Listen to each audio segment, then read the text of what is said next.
Outside, cause we outside. Before the COVID had the mess and we was outside. The Glock loaded extra mag and it's outside. There's one west for that bag and we outside. We outside. That temperature's getting hot, we take it outside. You run your mouth up in this club, we take it outside. I got my killers with me, you won't make it outside. Outside, cause we outside. Before the COVID had the mess and we was outside. The Glock loaded extra mag and it's outside. There's one west for that bag and we outside. We outside. I don't talk hardly. Be there when you call me. Send them Philly clippers at your head like a baldy. Chopper get the run down your block like a Harley. No, this ain't a big hog.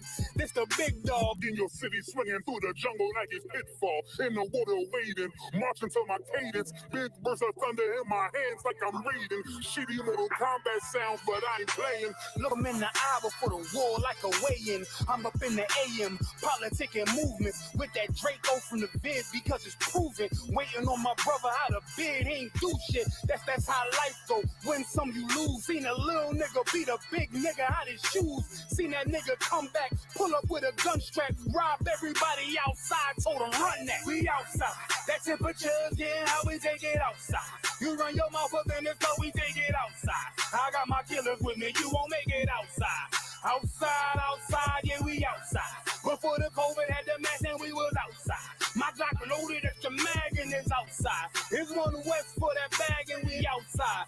Outside, yeah, we outside. That temperature's getting hot, we take it outside. You run your mouth up in this club, we take it outside. I got my killers with me, you won't make it outside. We outside, and we outside. Outside, and we outside. We outside, yeah, we outside. There's one west on them corners, and we outside. We outside with it. Even though I don't know you, I'm not letting nobody sell you crack. You know why? Because I never saw you before.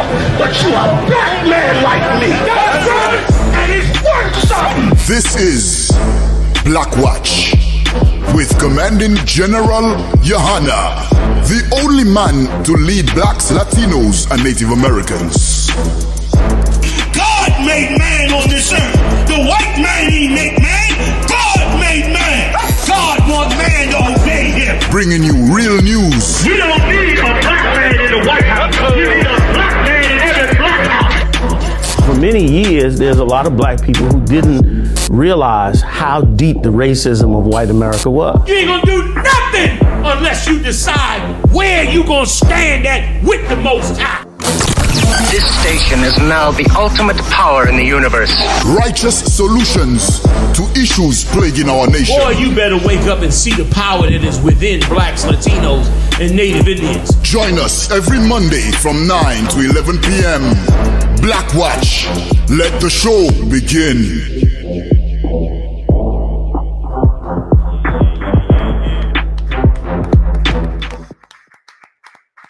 What's going on, fam? ISUPK.com. Hey, for everybody that just watching and for everybody that can't pass the word out, the ISUPK website is down for a few. Big shout out to General SHALAM, as usual, on the game. Okay. All right. We moved the ISUPK.com website over to another server, preparing it for the new website that's being put together now to be brought online. So give us a couple of hours. The old site is going back up for a few, still a couple of weeks, but we had to move it. So now that we moved it, once the data all moves over, sometime tonight, probably before midnight, the site will go back up, Lord allow, and we should be back rolling. And then give us a couple more weeks. And General Shamar will do his thing, and we'll get it all downloaded and taken care of. So just give us a second with it right now. We're just working on it to perfect it. Y'all gonna love this new site.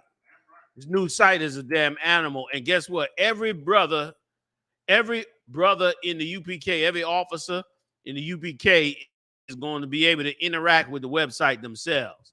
So everybody gonna have access. Everybody gonna be able to post events. It's gonna be madness. It's gonna be everything. Everything. The whole world gonna be. The whole nation gonna be able to be up on their live shows, everything gonna go on. Concerts. it's gonna be dumb. It's gonna be insane. You know what I mean? Big shout out to Captain Mount Quad and all his Rangers out there in Chicago. That's right. We about to bust up. We about to bust up in that Midwest mayhem. Can't wait to get up in there, man, and do it up. Let me tell you something. Y'all know every now and then, man, I stick my neck out, right? Well, I'm coming straight up with y'all. Now I know y'all done been a little, vexed with seeing all kind of fake ass camps pretending to rock and roll and bubble. See, you ain't seen the authentic get down for the get down camp. Now, if you come to Chicago and come see me Saturday on the Magnificent Mile, I'm going to show you how we do it old school camp style, okay? I'm going to show you why they was writing letters saying don't let us up in Canada, man. I'm going to show you why, okay? All the heavy hitters is going to be out there, man. We're going to be getting it on, man, and doing it up big time. So look for all of that, y'all. You know what I'm saying? Welcome to the show. I'm glad y'all jumped in with us. Let's hang for a little quick minute. Oh, also, too, if I could, I got to give a big shout out to General Micah Allah. Man, General Micah, I was hooked. Damn right. Let me tell you something, man. I put on General Micah Allah, Ask Ye the Prophets, man. I couldn't turn it off. I watched so many shows of Ask Ye the Prophets, man. My eye had me. I'm in there like, I got it. I turned it on. I just turned it up in the living room, man. Wherever I was doing, I'm working on the computer, this, that, taking phone calls. All you heard, if you called me today, all you heard was Ask Ye the Prophets in the background all day. You know, my God, Officer Ibar, you understand? Officer Yediah, they was rocking, man. So big shout out to General Mike. I got a hell of a show, man. Wednesday in the early hours, I think 11 a.m. Y'all got to check that out too. You know what I'm saying? So that's where we at. So where we at, fam? What's the deal, man? Hit me up in the chat room if you got any questions, any comments you want to bring in. Of course, you know what I mean? It's crazy, everything that's going on in the kingdom. I'm hearing now. Q just gave me the update. I heard Biden might have the big C. The big C done bit him. I mean, no second term. So we'll see what's up with that. Let's get into it because I got a couple stories here I want to share with y'all. And it's a little crazy, man, what they doing out here. Okay? It's a little bit crazy. Big shout out to Napataza and his crew, all right, who've been bringing us them stories, man, consistently every week. Big shout out to him, man, and all his team working with him, you know what I'm saying? Which was cute. Captain, I keep saying the right, newly raised Captain Napataza, man, heavy hitting out there, you understand?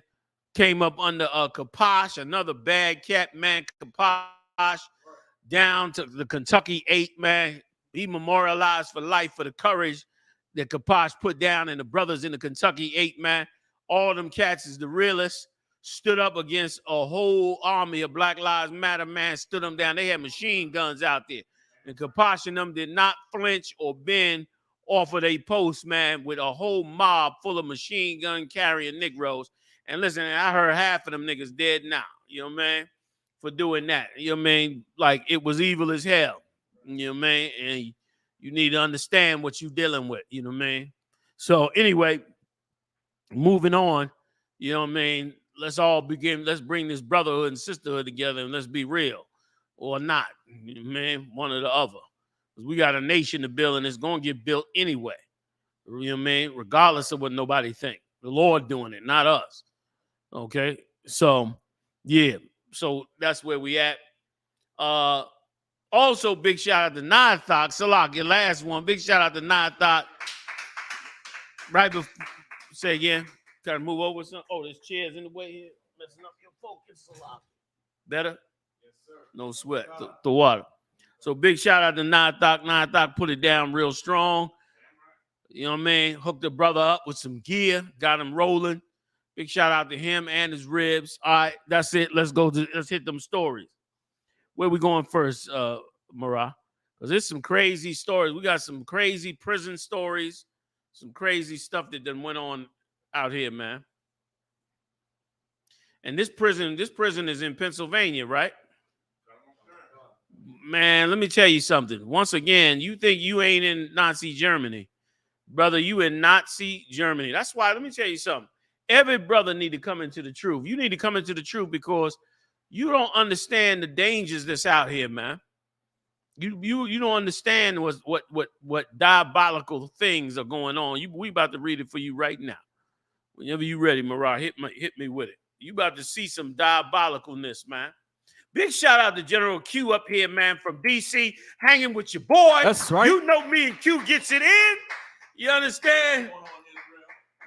We get it in. Q and I, we gonna get it in this weekend. We gonna act a fool in Chicago this weekend. You know, man. Big shout out to Officer in the car in here in the building, man. Hard-working brother, man, putting it in. What's going on, Warrior? Doing your thing. Damn right, damn right. All right. You ready? Let's do it. Khan, sir. Salaki. Chilling details about the human experience, Salaki, human experiments at Holmesburg prison.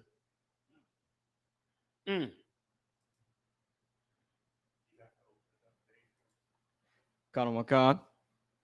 If I may, the people experimented on at Holmesburg prison were subjected to practically every form of experimentation, mind-altering drugs, cosmetics, viruses, and chemical warfare were all on the table when it came to the human experimentation at Holmesburg. And Holmesburg prison is in Pennsylvania. That's it right there.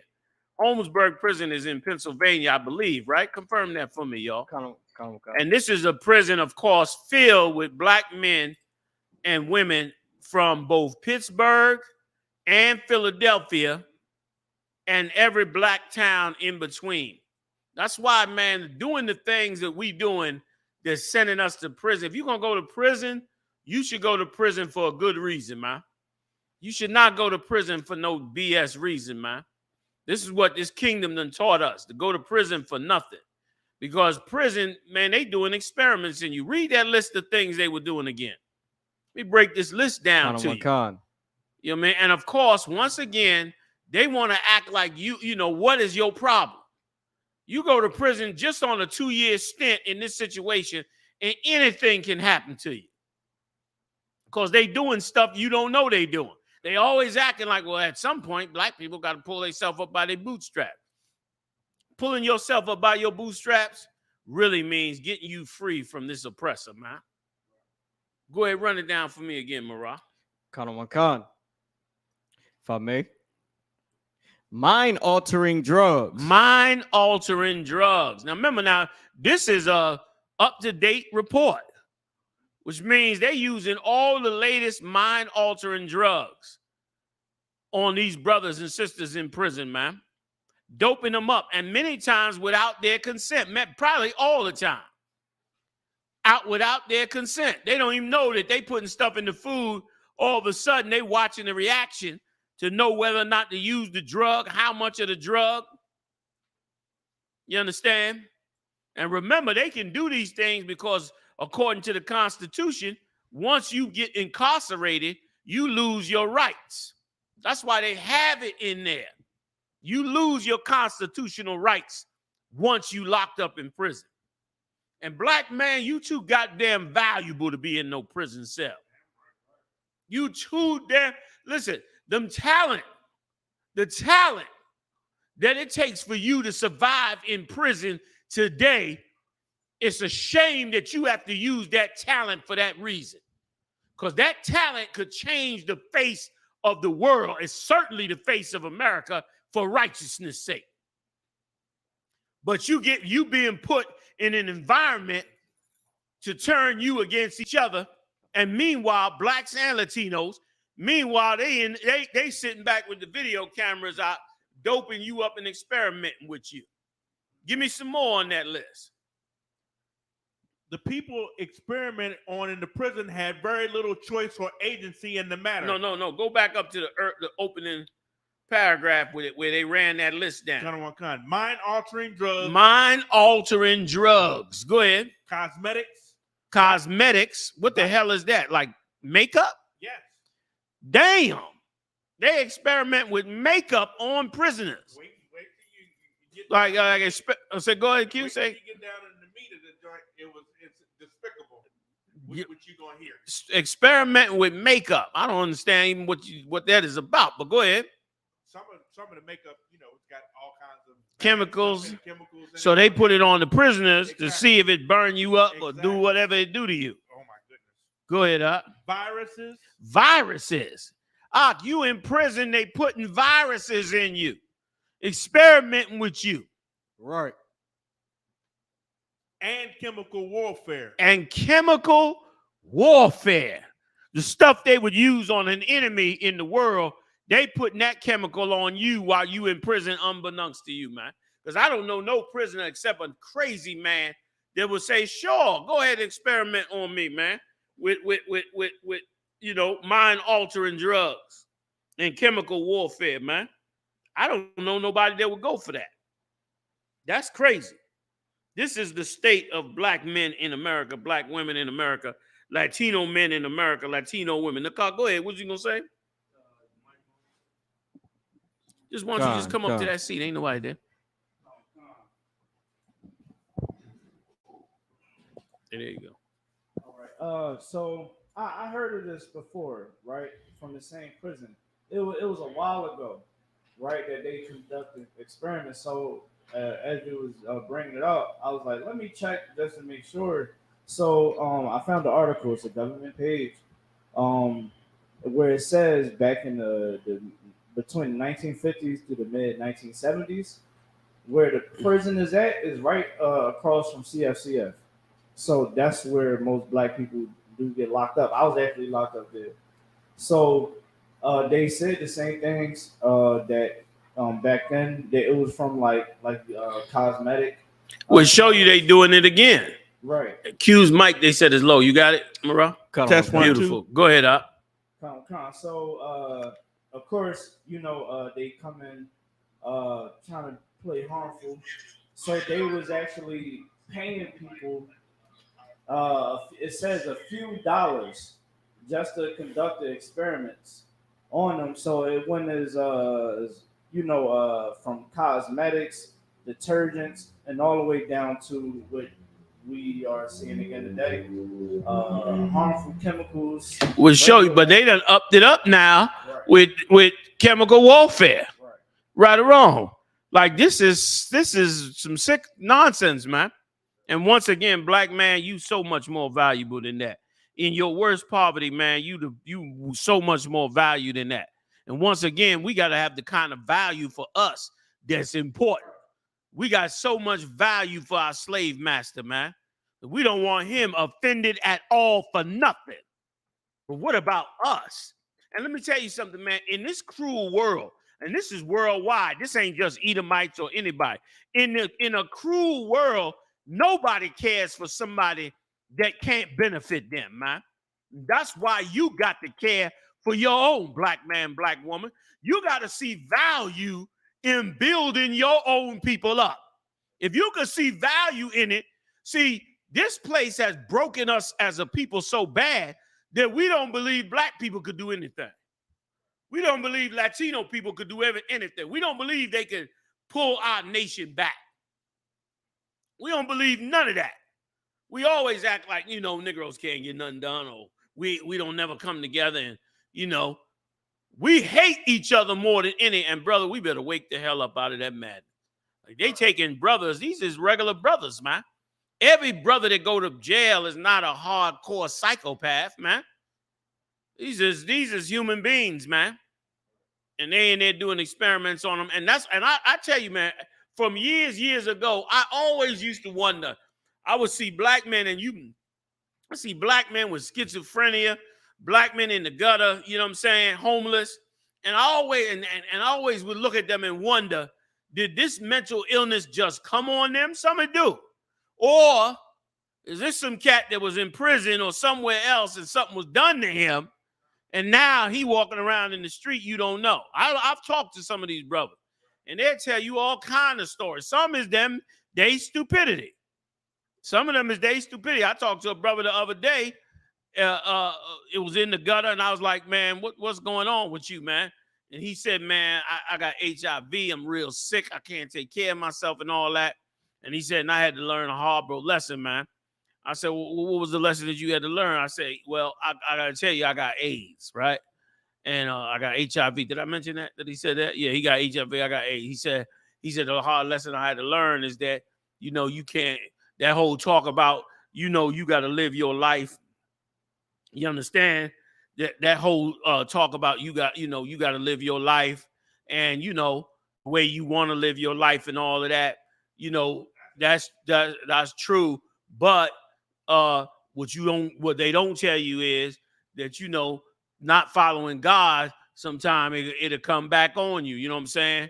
And that, yeah, he said it'll come back on you. And I had to wrangle it out of him a little bit. But he eventually gave it up and was like, yeah, it's like, you got to do what God say. You know what I mean? In other words, he knew, you know what I'm saying? He had his last stand. He knew right there what it was. You know what I'm saying? So let's keep going. You know what I mean? Wait a minute, did you go down the list? Oh, yeah, the terrorists, the chemical warfare was the last on the list. Okay, go ahead.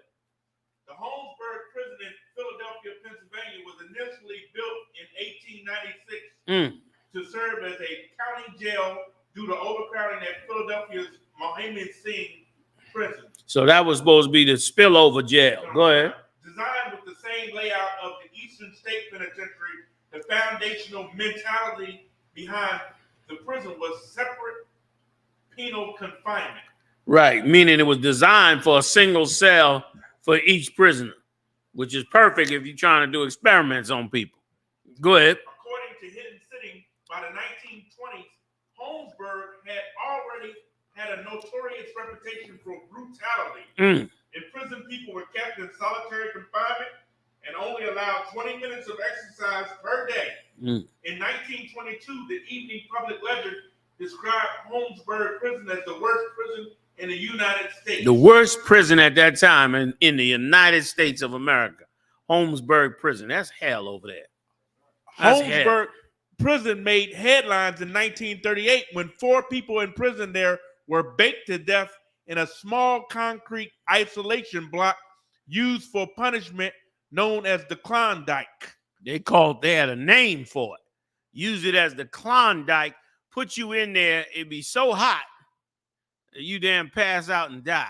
God. That's a torture chamber. Yes, indeed. You know what I mean? What's the term they use? Used for what? Used for punishment. Punishment. But it ain't punishment. It's torture. Come on, God. It's torture. But America don't want black people to look at them like the monsters of the earth. And you got to not be a monster. You understand? Like you trying to tell me, Johanna, you a racist. Y'all UBK, y'all racist. Writing letters to the damn mayor up there. So I'm a racist because I bring out the evil that y'all doing to us that you try to clean up. You know what I mean? You go downtown in these cities and you might see a little homeless people and stuff, but you trying to clean up the reality, man. The reality is you really cannot govern over us without wiping us off the damn map, which is why I call for us to not conform to the mindset of just loving everybody when we are the victims behind it. I guarantee you go up to Holmesburg prison, it ain't going to be filled with an equal amount of white people. No. It ain't going to be filled with an equal amount of Orientals or East Indians. And I can guarantee you all of them are doing all kinds of crime. All kinds of crime. You understand? But the ones that's targeted is ours. I'm not saying there ain't some brothers in there that did some heinous things, man, to get in there. I'm not dismissing crimes. What I'm trying to say is your prevention programs and your route for trying to stop brothers from ending up in prison is damn near non-existent, man. So how the hell you gonna expect me to act like, oh, it's all our fault, like everybody do that make me sick? Right. It's always our fault that we in such a horrible condition. Then when we want to pull away from you, oh, Gen.YAHANNA, you a racist. When I say we should care about each other and work on ourselves, oh, YAHANNA, you a racist. Right. When I say to hell with these other nations, whether they white or black, Africans, or I don't care what they are. Right. If they don't come from us, then we shouldn't even be dealing. Oh, you see, y'all a bunch of racists, y'all a bunch of maniacs and crazy, but you putting us in prison doing chemical warfare on us, and what we ain't supposed to say nothing? Go ahead, Q. They say is cruel and unusual punishment. You're supposed to be free from that. Exactly. Or what have you. But this ain't going to jail. This ain't going to prison and doing your time. This is something else. Okay? Exactly. I was watching a podcast the other day, and brother was talking about I was watching a podcast the other day. Brother was talking about how he was in prison and how he said in prison you be doing things you would never do on the street. And the host was like, what you mean? And he said that he was in prison throwing feces at other prisoners.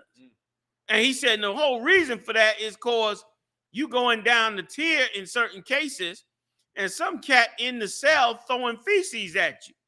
And you don't have no other recourse. So then you go back to your cell and you turn into an animal, and then you throwing feces. Meanwhile, the guard's looking at all of y'all like you a bunch of wild-ass animals. He said you don't even realize it because you're trying to survive until you get out of there. When you come out of there and you realize, what the hell was I doing in there? You know what I mean? Like, that's psychological warfare, and on top of everything else. And again, then they looking at you like, oh, you the wicked one. You the one but you done put them in that environment, man. And when I say put them in that environment, I'm not just talking about the environment in prison. They was in prison long before they got in that environment. They was in prison since the time they turned. You go to jail in this empire when you turn 6 years old. What's the age you go to kindergarten? 5? And then you go to first grade when? Sixth grade. 6 year old, first grade. First grade, 6 year old. 5 kindergarten. All right, 6 years old. If you black or Latino, you go to the penitentiary. And you don't even know you going to the penitentiary. That 1 year old you send into school, that 1 year old is going to the penitentiary. Why? Because they going into a school system that has can't care for them even if they wanted to. You understand? I always say it. Put 40 kids in a classroom, you might as well smoke crack. The hell you expect them to learn? You know what I mean? And I say, if you don't believe me, I always say this. You don't believe me? Go get 20 children and invite them over your house. And tell all the adults to leave. And just leave them 20 kids in there with you. When they come back, you'll be a mummy in the closet somewhere begging for your life. They have you wrapped up and done. Or either that or you're going to kill somebody's baby. You know what I mean? So if that's the case with an adult that they know, what about some adult that don't give a damn about them? Their way of thinking of how, and that's the thing about ESO. I'm gonna divert for a second. Their way of thinking is the same way it's how somebody just trying to make money thinks. This is not a man that can have compassion on you. This is a man that just tried like cattle. Like, you ain't worrying about the mental state of every one of your cattle. You worrying as they eating? Yes. Are they drinking water? Yes. Are they grazing grass? Yes. Do they got sunlight? Yes. Do they have a barn to go into? Yes. That's what you do with cattle. Now, you ain't going through the cattle seeing how's the cattle mental state, or, is they having a bad day, or do we got too much cattle in this one pen, or not the white man. You know what I'm saying? David, he's looking for the one sheep out of the 100 that ran away, the 99. He let them go to go get that one, but not him. Not this man. Not him. And so, you know what I mean? It's already a bad situation. So your child 6 years old already being conditioned. And then now the generation before that, them parents and all that, they already messed up. So by the time that kid gets 6 years old, he's already a monster, or she's already a monster. So now she comes into the pen with your kid at 6 years old. And now if you don't properly educate your kid at 6 years old, that little monster gonna educate everybody. And by about 2 years in the penitentiary, the 3rd grade, your kid is already on the road to the riches of prison. It's a wreck. Go ahead, Q. After they tell you that you was a slave to the and your mother that moved out to the county, and you sitting all around all the white kids, and they spring on you slavery in the history class or what have you, and you sitting there, you the only Negro in there or what have you, and you talk about we owned you or what have you. That blows your mind. You know what I'm saying? That literally blows your mind. Just like, you know, the little Sesame Street story we got today or what have you. It's ill. It's ill that we are, you know, it said, what was the book that they brought out back in the day? The Conspiracy to Destroy Black Children, volumes 1, 2, and 3. You know, they used to write, they had those books or what have you. It's like a primer for anybody that's going into the Black studies about how they, you know, really the pipeline from, you know, from the cradle to the damn prison. Yeah, system. yeah, You know what I'm saying? yeah. It's well known. It's well known. You don't believe if you right. You're right. And if you don't believe it's real, just go get that experiment that Muhammad always talks about it too. That experiment with the little black kid and the little white kid. The baby doll. Oh man, you watch that experiment and you know your kid is already being conditioned to head to prison. Your kid is already being conditioned to be in a lower class. So them prisoners they've been on that road for a long time. By the time they get there, they've been on that road for a long, long time, and that's why we got to revamp our whole way of operating with raising ourselves up. So don't call me no damn racist. Call the people that allow Holmesburg prison to run the way it runs. Call them a racist. Why the hell they ain't on the Southern Poverty Law Center's radar? It should say Holmesburg Prison, where they done did horrible atrocities to Black and Latino people. Okay, go ahead, Q. I got a ton more. It says the Philadelphia Anderson Cooper. That on August the 20th, 1938, 23 people were locked inside the Klondike in response to a hunger strike that half of all the prisoners were participating in. So half the prisoners went on a hunger strike, and they turned around and locked 23 of them up in the Klondike. That's what they call the Klondike? They called it the Klondike. The Klondike. What is that, a German word for square or something? Because I know they got that chocolate. Sure exactly what it is. Nicole, look up that word Klondike, man. I know it sound like a German word. I wonder what that word means, Klondike. Because I know they got that chocolate called the Klondike, but it's a square. And I wonder if that's what that means, cube or something like that. Go ahead. As temperatures inside the Klondike rose to almost 200 degrees. 200 degrees! It says by Monday morning, many of the men were unconscious and 4 were dead. 4 of them were dead. And imagine how strong the other brothers had to be. I know. To survive 200 degrees, and they sat up there and let them go. Once again, it becomes a torture chamber, man. God. So it's hell. It says they called the nickname for the Holmesburg prison in 1995 when they closed it was called the Terror Dome. Damn. It was called the Terror Dome. They closed it when? In 1995. It finally got closed in 1995. They called it the Terror Dome. Go ahead. Now, this is where it gets hideous right here. The University of Pennsylvania steps in. It says in 1951, Dr. Albert Klingman was working as a professor of dermatology at the University of Pennsylvania Medical School when he was asked by prison officials at Holmesburg Prison to examine an outbreak of athlete's foot in the prison. According to Apperson. Hey, Q, they say they can't hear you very well.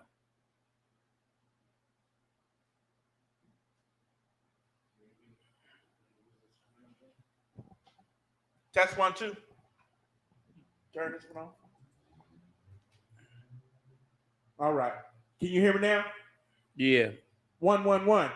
In 1951, Dr. Albert Klingman was working as a professor of dermatology at the University of Pennsylvania Medical School when he was asked by prison officials at Holmesburg Prison to examine an outbreak of athlete's foot in the prison. According to Apperson, Klingman was already known for his research in ringworm, which is a biological relative of the athlete's foot fungus, Tinea pedis. Once there, Klingman's attention was attracted to something other than the athlete's foot he was supposed to be examining. Go ahead. The Mutter Museum writes that Klingman later told a Philadelphia newspaper reporter that all I saw before me were acres of skin. Damn. Damn. It was like he said all he saw was acres of skin, meaning that's cattle. Like we were like cattle to him. We was like a bunch of animals where he could just experiment on. Now this happened. This prison been closed a while. Why is this story up now? It came back up. I'm not sure exactly why it came back up, but it came back up. Just like how that I never heard about our bodies being made in our skin, being made into leather, and being made. Maybe that's why. Maybe it came back. You're right. Maybe it came back around. Like that is crazy. He said all he saw was acres of skin. I mean, he looked at all these black and Latino prisoners, and he knew he had everything he needed to experiment as much as he wanted to on brothers about what he was doing. He knew he had everything he needed to just have a field day experimenting on brothers in prison. Go ahead, Q. It was like a farmer seeing a field for the first time. Damn. Quote unquote. Damn. That's how he quoted it.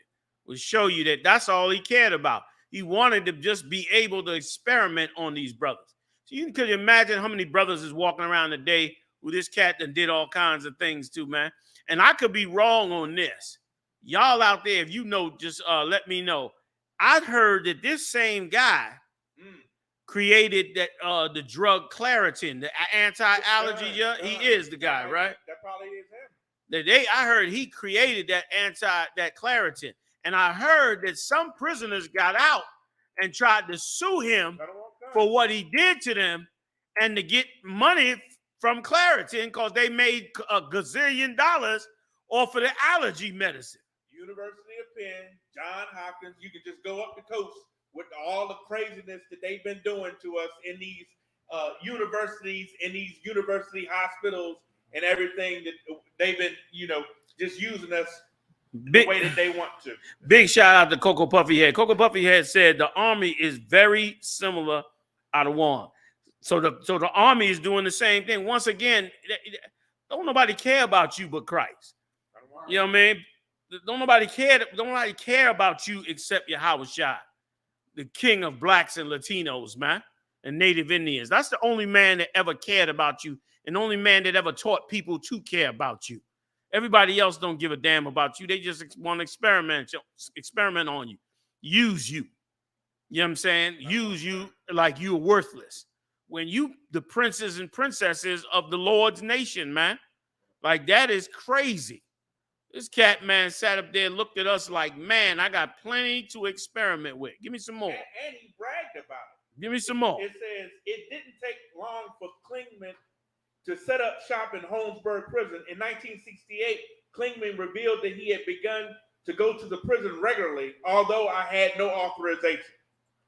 It was years before the authorities knew that I was conducting various studies on prisoner volunteers. So it wasn't volunteers, my ass. You know what I mean? Like, who would volunteer for that? Go ahead. Things were simpler then. Informed consent was unheard of. See that? They could bear with me a second. They would experiment on you, and they didn't have to get your consent. You know what I mean? That's why he talking about it was volunteers. That's a damn, you in prison. The hell you volunteering it for? You going because you being forced to go. You know what I mean? Like you being told, you know what I mean, you're going to go to the Klondike for 200 degrees, or you can go over here with this guy and let him, put some cream on you to see if it worked. Which one you think the average person going to take? You think they're going to want to go to the Klondike for 200 degrees? No, they're going over here. And then they didn't have to have informed consent, which means even if they said, we want to do a little experiment, we want y'all to come on volunteer, and you went, he didn't have to inform you. That's the law now. Right. The law now is he has to inform you of what exactly they're doing to you before they give you consent. And who knows if they even following that law. Once again, you ain't behind the 8 ball in this kingdom because you just don't want to follow the rules. Right. You ain't behind the 8 ball because of that. You behind the 8 ball because you living in hell and don't know you living in hell. You living in hell and they shining shiny things in front of you, making you think you not in hell. Right. When Christ is coming to build you a real kingdom. You understand? Like these Edomites, they living in a real kingdom.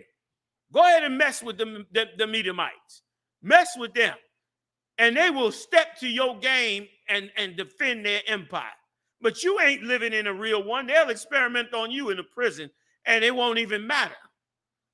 And they'll make billions off of you. Claritin, that joint is worldwide.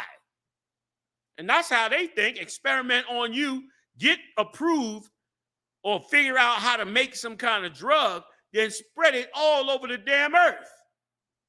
And make billions, and you come out of prison, man, complaining like, yo, man, they did something to me. My skin keep busting out in sores. And they won't give you a dime for it, man. They'll say, well, you volunteered for it. Or whatever they might say. Hell, they might give you something, you know, who knows what they'll do to you. Once again, why we got to have value with us. Then we'll stop us from going down that route. See, what the Lord got me doing is getting you blacks and Latinos and Native Indians, getting your mind together, man. Damn right. Getting your mind together. Your mind got to get together where you can start now focusing on what's really important. You and your people is what's important. And why is it so important? It's important now because the Lord is plaguing this empire and getting ready to bring it down. Now the monkeypox is back. Now the coronavirus is back. They say that thing is spiking up again. That's why these things are important. And your nation is important. All right. So is there more in that story, Q, before I go? Go ahead. Things were simpler then. Informed consent was unheard of. No one asked me what I was doing. It was a wonderful time. A wonderful time. Like just experimenting on black people was a wonderful time for him. He loved it. He loved it. They was ignorant, probably docile on other drugs, tortured in many cases, broken, no family to cry out for them or no family knowing what's going on with them. Right. He had a wonderful time. To him, they were like perfect lab rats. And that's why when Christ returned, man, to destroy this empire, he's going to burn all this up, huh? Damn right. Everything that they've invented and created going to get burned up in global thermonuclear war in this place right now. Everything that they tried to burn up. I mean, they tried to build. They had on CNN the other night, they had Russia, Iran, and Turkey. And I didn't expect Turkey to come out this bold. They had Turkey standing with Iran and Russia, and all three of them were talking about coming together, you understand, as one strong force. And now they're worried in Ukraine for this reason. The Iranians have sent thousands of drones over to Russia. Now check that out for a minute. Say that again, sir. That Iran sent thousands of drones over to Russia. So Russia is filled with drones from Iran. When did a superpower ever need help from a Middle Eastern country? They usually bomb in the Middle Eastern country. Right. Instead, they getting drones from the Middle Eastern country. The Iranians sending them drones up to Russia to ship into the Ukraine, which means them drones gonna be coming through the Ukraine, and them drones can fire on you. So the Iranians are supplying the Russians with drones for the Ukraine. America supplying the Ukrainians with drones. And let me tell you something else too. I don't know if I mentioned this before. This is just a sidebar. That they said that the president of Ukraine got rid of a couple of his top aides. He got rid of them top aides because they were supposedly collaborating with the Russians. Here's what you got to understand. Them top aides was talking to the Russians because they know they about to lose their country. They talking because they know that they about 2 seconds from losing their country. That cat been bombing that place for months. He owned about half the real estate of their country. And they knowing it, and obviously they ready to cut their losses, man. And he don't want to surrender. He trusting in the U.S., but they acting like they want to break off. Once again, man, it's not going how they wanted it to go. This place is going into hell in this empire, man. Go ahead, Marah. Baba Kashaw, sir. If I can pull 2 things out of the Zondervan Bible Dictionary. Come on. This is the Zondervan Compact Bible Dictionary, if I may. This is the definition of Jesus Christ. All right. I'm going to just skip down to the main point. Salakia. This is Zondervan Compact Bible Dictionary, page 106, definition of Jesus Christ. Someday he will return for his people, judge all men, and usher in his eternal kingdom where there will be no sin and death. If I could, sir, I just wanted to bring out the fact that even though the people call us crazy and might not understand when you say, you know, Yahweh coming back or Christ coming back to give us this kingdom, is also in here in the Zondervan Compact Bible Dictionary. Here's the second part, sir, if I could. This is the definition of Edom, the father of the so-called white race. This is the Zondervan Compact Bible Dictionary definition of Edom, page 142. Edom figures prominently in the prophetic scriptures as the scene of great future judgments. He is the only neighbor of the Israelites who was not given any promise of mercy from God. If I could, sir, I wanted to pull both of those because when Christ returned, he coming to bring judgment. And who's the only one that won't get mercy? The man, the skin man. Count on one con, sir. And Salaki, sir. No, I want you to finish. Go ahead. Count on one con, sir. And if I could, just like the scriptures say, he transformed himself into an angel of light. He got his promotional commercials. Oh, take Zantac, take this, take that. Meanwhile, he destroying you in a prison, experimenting on you and destroying you, and then come back like he's the man, he's the most intelligent man, the cure-all, the doctor. He ain't telling you how he got the Xanax. He ain't telling you how he got the Oxycontin. He ain't telling you the Benadryl and the Claritin. Go ahead, Marah. Yes, sir. And if I may, so just to wrap it up, if I could, just like you were saying, Yahweh Shah is who we need, man, because the people we turn to, they experiment on us, put us out of house, the tent cities. They leave us with nothing and then walk away like they did no harm. Like these black people, there's something wrong with them. Why don't they get a job? Why don't they go to college? I went to college. I made Zantac. Right. I went to college. I did this. I did that. Meanwhile, you experimenting on people and destroying everybody. Salaki, sir. Damn right. On what they were actually doing to the black people. They break it down in the article exactly how black people played a part of this prison. It says when human experimentation started at Holmesburg prison in the 1950s, in prison, black people were segregated into 2 of the cell blocks out of a total of 10. By the mid-1950s, in prison, black people were held 3 to a cell in 3 cell blocks and were close to making up 50% of the prison population. So they was 3 to a cell. A cell that was originally designed for 1 person now had 3 people in there with only 1 20-minute break a day. So you were locked in a cell with 2 other people for 23 hours a day. Meanwhile, this bastard coming, of course you're going to get out the cell to go be part of an experiment because this bastard coming every day like, hey, you want to volunteer? We'll get you out your cell. And of course you'll come out, you'll get out the cell. You'll get out the cell and let him do experiments just to get the hell out the damn cell. You know what I mean? So that's the kind of evil that this cat would do. And because that's what he would do, you understand, you know, he come up with the great medicines and skin creams and, you know, and lotions, and you get damn destroyed and messed up. And remember, we only talking about the mild ones. Forget about the ones with them chemical warfare and all that. Who knows how them brothers came out of there? It could have come out of there any kind of way. You know what I'm saying? It was a damn mess. You was gonna say something before Q.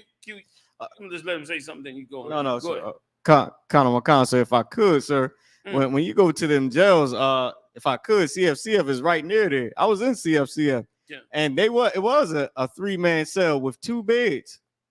It was a 3-man cell with 2 beds, and it's like this cot thing on the floor for the 3rd man.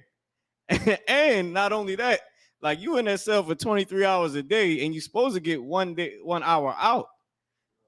You really shouldn't be in there 23 hours a day unless it's lockdown. But most of the times they do that just to keep it quiet when they don't feel like doing nothing. So now you in there more than just every day, more than 23 just so hours. They ain't got to work. They can sleep. Kind Do whatever the hell they want to do while you up in there. It's like you saying, that's hell. And now, and listen, what you talking about is exactly what's going on. Like we reading Holmesburg prison and the horror stories, but CFCF is still going on and doing it. We in 2022. Sir. That was back in what 1995. They closed that in 1995, still doing a 3-man cell in 2022. Ridiculous. Go ahead, Q. I'll come back to you in the car. By the time the experiments reportedly ended in 1974, black people made up almost 85% of Holmesburg prison. At least 75% of the population at Holmesburg ended up being used in human experimentation. So wait a minute. We made up 85%, and 75% of the population was used in experiments, which means it was all black people in there. It was all blacks and Latinos they was experimenting on. Not some, all of them. We was 85% of the prison, and 75% was the experiments. That means it was us in there that this was being done to. Once again, man, like this man could never even pay back all the madness and monstrousness that he did to us. And you're gonna put me on the Southern Poverty Law list as a you was gonna say something? Nah. Oh, like you put me on the Southern Poverty Law list as a racist. That was racism. Every black prisoner being experimented on, that was a hate group. You want to know who a hate group was? Whoever was running that prison was a hate group. Right. What the hell about that? That was a hate group. You understand? And then you wonder why black men end up in this condition they in. Right. And that's why you got to tell you black men got to learn to not participate in this kingdom, man. As you participate, man, you get more and more and more messed the hell up. You got to start the work to build your own up. Go ahead, Nicole. You was gonna say something? If I could, like my first time ever having to go to a county jail, and they sent me to CFCF, and then they shipped me across the street to Holmesburg. And I remember they said this is not even supposed to be open. It wasn't supposed to be open, but they was taking because CF was so crowded, and this is around the time Obama was getting reelected. So everybody, they start rallying up. They don't care if you got a bench warrant, you're going to jail that night. So it was so crowded, and they always picking up people. They were shipping people to a prison that wasn't even supposed to be open. So it wasn't even supposed to be open. So you damn near off the radar in some place. There's not even a damn open authorized prison. And let me tell you something else too, man. Let me tell you something else too that's so damn evil. They sent Michael Vick to jail for 5 years for dog fight. Right. Dogs. Right. Treating people the same damn way. Right. And not only that, recently, who's this guy recently? The guy from Black Ink or something like that. He got a TV show. A black dude about I don't know, I guess about tattooing. Black Ink, right? Well, they said that they showed a video of him where he took a dog and kicked the dog and threw the dog in a little trash can and threw the trash can. And they canceled his show. What's his name? Jones, Caesar? Okay, his name is Caesar. Well, they said that he threw the dog and all that. They canceled his show. Meanwhile, they locking black men up in 3-man cells and doing experiments on them. But they canceled his show. Like, who the hell? When is the universities and them gonna be canceled? When they gonna say we're gonna shut down your university because you in here doing experiments on black men and Latino men and poisoning the hell out of them? When the hell that ain't gonna happen? Because of course they not the one designated as the damn enemy. They not the one gonna be treated as the enemy. You gonna be taught in this kingdom not to hate them. You ain't gonna be taught when you go down to one of these top universities that's doing these experiments in these prisons. You're not gonna be taught to hate the people who, you know, are dressed up in their nice running suits and got their backpacks and they all had good baths the night before and got their coffee mugs in their hand and they go into class to get their MBA or their PhD. You're not taught to hate them for the things they're doing, even though they're experimenting on prisoners and all that. But you are taught to hate the very victims of those people. Black people, you got to wake up, man. You got to wake up. I'm not saying it was all right for this cat Caesar to mishandle and abuse a dog. Right. It ain't. I'm not saying that he was wrong for that. But what I am saying is that it don't equate to the evil that they do to us all day, every day in this empire, and it's no accountability for it. That's why the punishment from Christ is going to be so bad. It's going to be so bad because no accountability for what is going on. Let's go to the scriptures on. So what the brother was saying is exact. They got this boat prison up in New York. You know, you heard about the 800-bed boat prison up in New York? It's part of Rikers Island. Bain Correctional Center, or what have you. I had this one scripture, sir, that I wanted to bring out. Go ahead. In reference to it. Boy. Ezekiel 34 and verse 2. Go ahead. Son of man, prophesy against the shepherds of Israel. Prophesy and say unto them, thus saith the Lord God unto the shepherds, woe be to the shepherds of Israel that do feed themselves. Should not the shepherds feed the flocks? Let me tell you something, man. Being in slavery is the worst thing that could happen to you on earth. And black people, Latino people, Native Indian people, you better wake up. You're in slavery.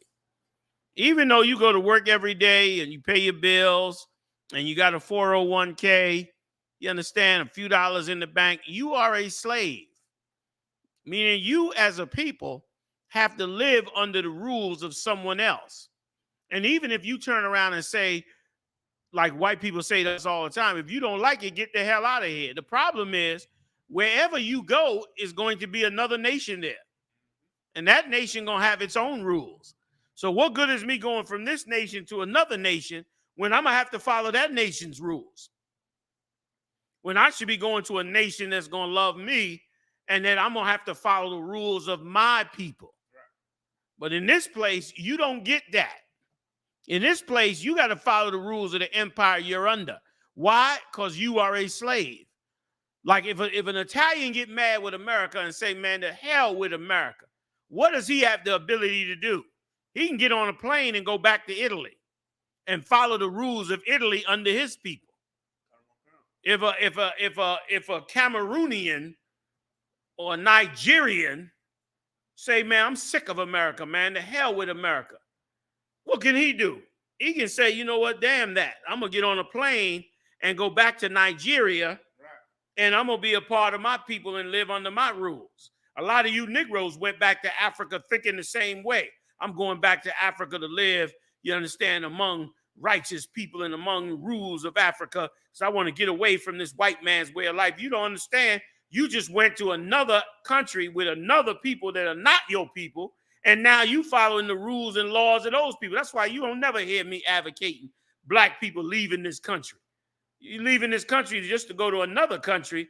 And listen, to leave this country to go to another country and follow the rules of that country when it's another set of heathens. And not only that, you walking away from 400 years of investment that your forefathers made for you to survive in this country? Why would you walk away from everything that you worked for? Because some devil taught you that if you don't like it, get the hell out of here. Can you take your 400 years of work with you? Because if you could take your 400 years of labor with you, then you'd be glad to get up out of here. Because they'd have to give you so much, you could go anywhere and live wonderfully.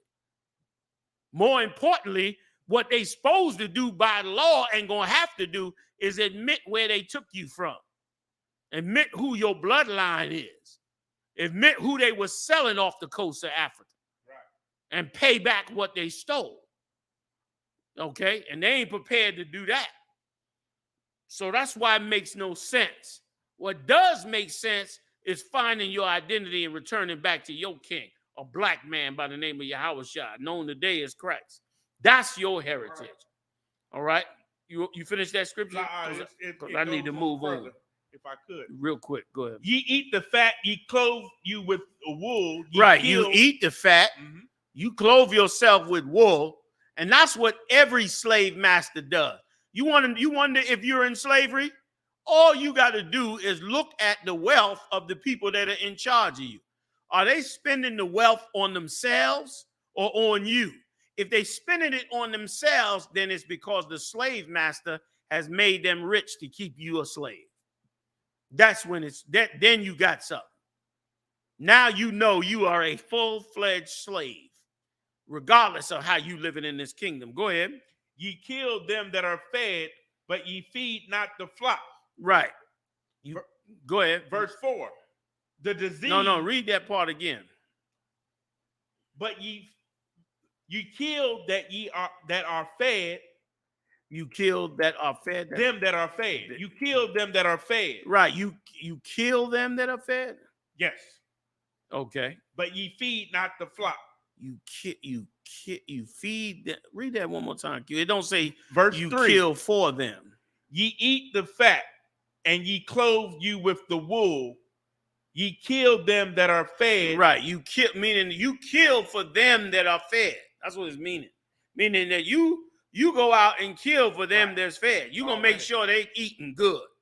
But you don't feed the flock of the Most High. Damn right. You don't give them their identity. You don't give them their culture. You don't tell them the truth about their leaders. You damn sure don't tell them the truth about their enemies. You don't tell them, like black people think you ain't got no enemies. We in America, we supposed to love everybody. You a fool. You don't think you got no enemies. Right. I bet you every heathen in this place is looking at you as an enemy, and many of them look at America as an enemy, even though they're here. That's right. Like, you think everybody that's here love this place? Hell, white people don't love it. You saw them storm the damn Capitol. They white people here, and they hate the damn government. And they born here, live here, right. Party here, and hate their own government. That's right. So where you get this idea that, you're supposed to be walking around loving everybody. Right. You're supposed to be able to recognize those who do not love you and are your... Like, you got to stop being a damn child. Like, we like a bunch of babies. We ain't dealing with reality. That's why every nation, the Lord put it right. The nation that is among you shall get up above thee very high, and thou shalt come down very low. Because you like a child supposed to be doing an adult's job. And the way you do an adult's job is by doing what the Lord said. Starting with the law, statutes, and commandments. That's why he's saying, don't get from under me. Once you get from under the Lord's covering, now you in trouble. Because now every heathen and nation is going to try to put you in slavery, try to get you to serve their gods, try to get you to worship them, try to get you to be part of their world, not to make you equal with them, to raise their nation up, to raise their people up, and keep you blinded and dumb and stupid. Which heathen comes over here and says, what the hell is going on here? Look how you treating black people. What the hell are you doing? Don't nobody come in and say that. Right. Not no Africans, nobody. They come in and act like nothing's going wrong. Right.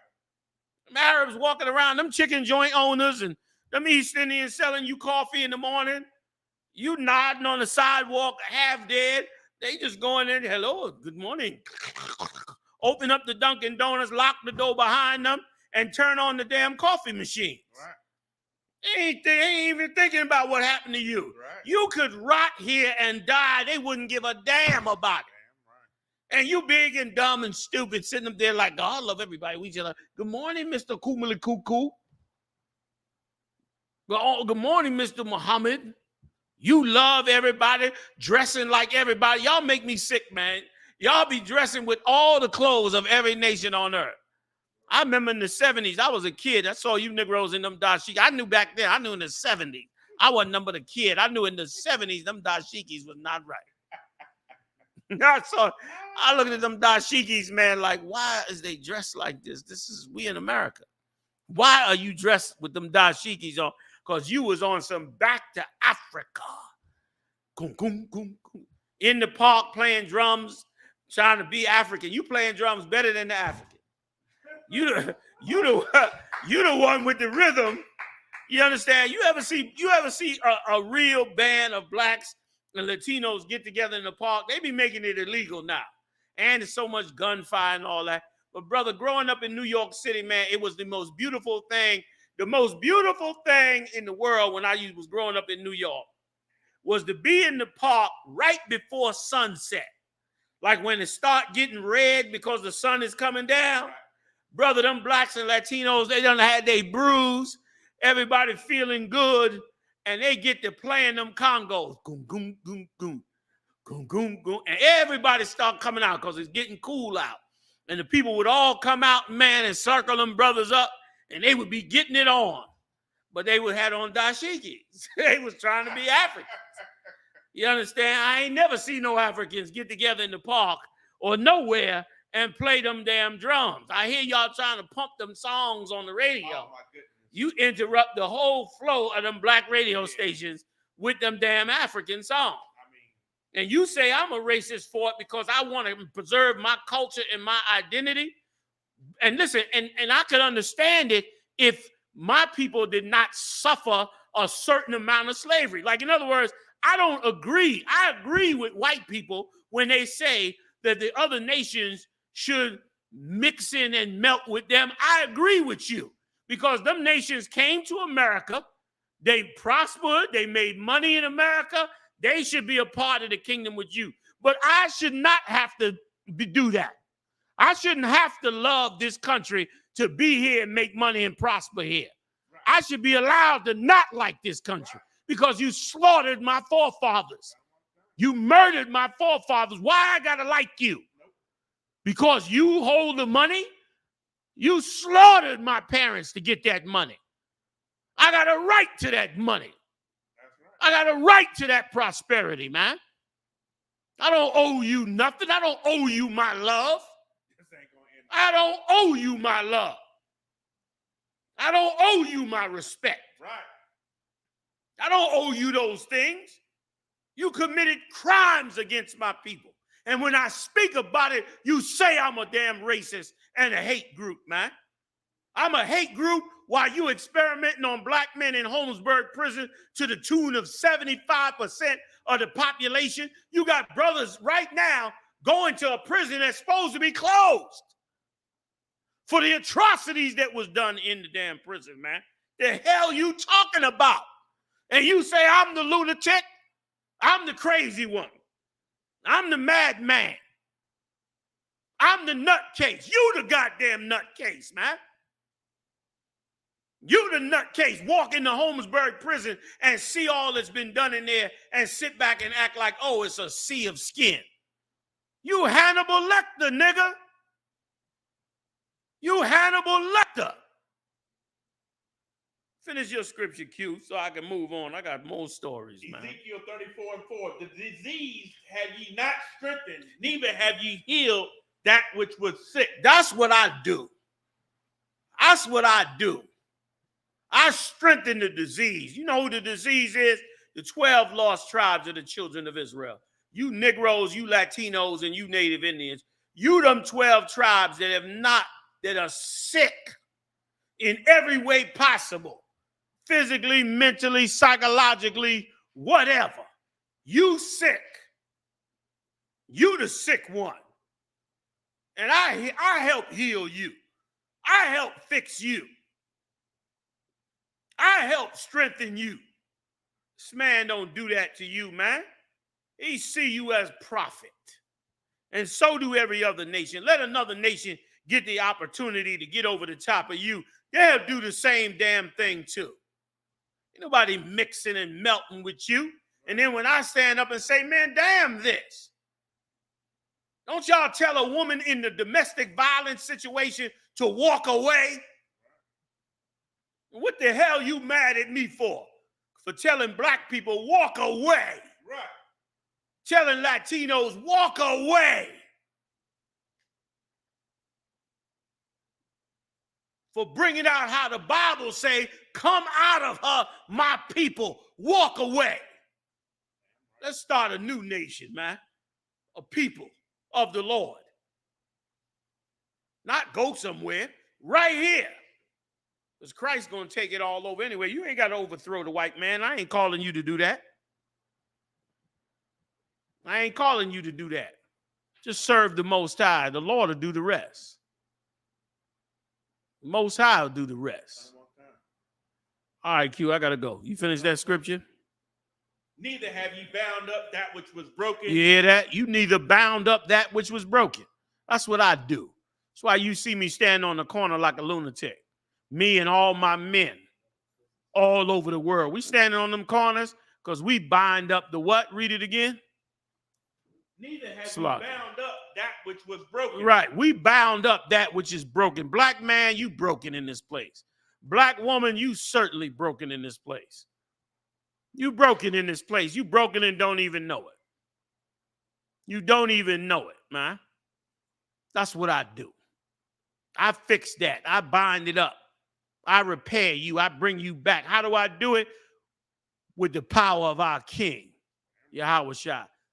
And let me tell you something, man. A lot of people say, oh, man, you looking for a spook God. You damn right I'm looking for a spook God. I ain't looking for you Negroes to change nothing. You taking every check the white man give you. You pushing every lie he got in his arsenal. The hell you even talking about, man?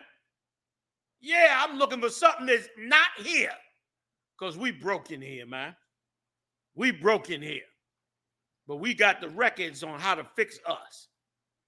And we gonna fix us. And stop worrying about them. They'll be fine. Until they won't be. All right, Mariah, you got another prison story, right? Give me that one too. Let's read that. Let's do that, man. I'm with you, Just Music. Just Music said, I need the I.S.U.P.K. I'm with you, brother. Damn right. We all need it. We all need it because Christ gave us something that was special. He gave us something special, man. I ain't saying it because I'm over it. I was saying it since the day I was a trooper in here. Matter of fact, I said it more when I was a trooper. I knew this was the greatest thing that ever happened to us. That we finally, after 400 years, found out who the hell we are. So we could stop looking at every nation around us trying to mimic them. You the only one on the earth trying to mimic somebody else. I don't see no Arabs coming over here, you know what I'm saying, trying to be you. I don't see them wearing. Do you see some Arabs running around with their pants sagging down, man? And half-shaved haircuts and their hats to the side? I don't. I don't see nobody trying to be you. But I see you trying to be the Arabs. I see you trying to be the East Indians. I see you trying to be the Orientals. You definitely trying to be the white man. I see you trying to be them. Because you don't know who you are. Greatest gift ever given to us, man, was for us to find out who we were. The greatest pride boost was for us. You talking about pride. LGBT. You proud of your sexual orientation? I'm proud to find out I got a nation and an identity that was stolen from me for 400 years, man. That's something to be proud about. That's something to lift your head about. That's something to look the other nations in the eye and shut them down when they looking at you like you less than they are. That's something to get the stink off of you of feeling like you less than a white man when you standing in a white restaurant with all white people or in some place with all of them. You can go back and remember, man, they got theirs, we'll have ours. You ain't got to bow your head and be up under them because you ain't got no identity. Damn that, man. Them days over with, man. And any black man, Latino man, any man, woman, or child that take on their identity, they gonna call you a part of a hate group anyway, man. They're gonna call you part of a hate group anyway. You ain't called the founding fathers a hate group. Why you ain't banning them? They had slaves. They raped and tortured and brutalized them. They finding out about all these black kids these cats had. Finding their bloodlines and all that. You ain't calling them a hate group. You gonna call me one because I bring out the crimes done to me? That's so heinous, man. That's so heinous to even try to frame your mouth to be that way. When you framing your mouth to be that way, when you committed a crime against me. How you gonna try to label me when you committed a crime against me? That's like me going and robbing somebody and then telling the person, that's a man that don't like to share. I robbed the nigga. Then I say, oh, he don't like to share. See, he's a non-sharer. He don't share. He don't share because you robbed him. Now he don't want to share, so now you going to label him? You going to label me a hate group because I don't accept the abuse that you did to me and my people for 400 years? Right. So now you labeling me? Damn that. I'm not eating that. You can serve that garbage to somebody else. I'm not eating that. That's right. You know what I'm saying? Give me that next story. Oh, my God, these numbers went crazy. Yeah, they live and direct. Numbers is blowing out. Big shout out to Israel. You understand? Big shout out to everybody joining us up in here tonight, man. Big shout out to y'all. Good night. You know what I mean? All right, go ahead, Marat. Khan. Never showed remorse. Former Baltimore sergeant admits to pocketing drug money and selling cocaine boosted from suspects. This is in Baltimore. Did we do this story on Monday? I don't think so, sir. Go ahead. Let's keep on going in with it right quick with this little bit of time. But will only get 21 months for planting BB gun. He only gets 21 months for planting BB gun and nothing for selling the dope. Damn. Look at him. 21 months. Like that's who's running around with a cop badge in Baltimore. You know what I mean? I know you was bringing once again, Slocking Q. Once again, you can't tell me that you want to be a policeman over me, and then you can't control the cops that work with you. Right. Yeah, you got criminals on the police force, and then you mad at me.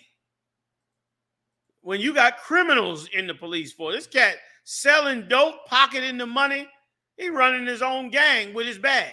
That's right. The stick-up kid with a badge. And you don't give him no time for that.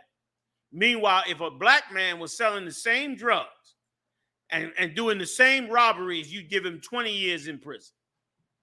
Without a bleep on the radar. Go ahead, Q. They supposed to be under judicial review for the Freddie Gray situation. Since back then. The gun task force, all of that mess that they've been doing, and they only give him 21 months or what have you. You understand? So what do you expect for black people to do when you got monsters like that? That just like how you said on Monday, how the hell they gonna be on the job for 25 years? They came back from the military, and you know they even give them rest where they have to go home and get away, re-enlist. Nothing. They just get to set people up. You understand? Sell guns, sell dope, and what do we get? You understand? We get the blame for the whole damn thing.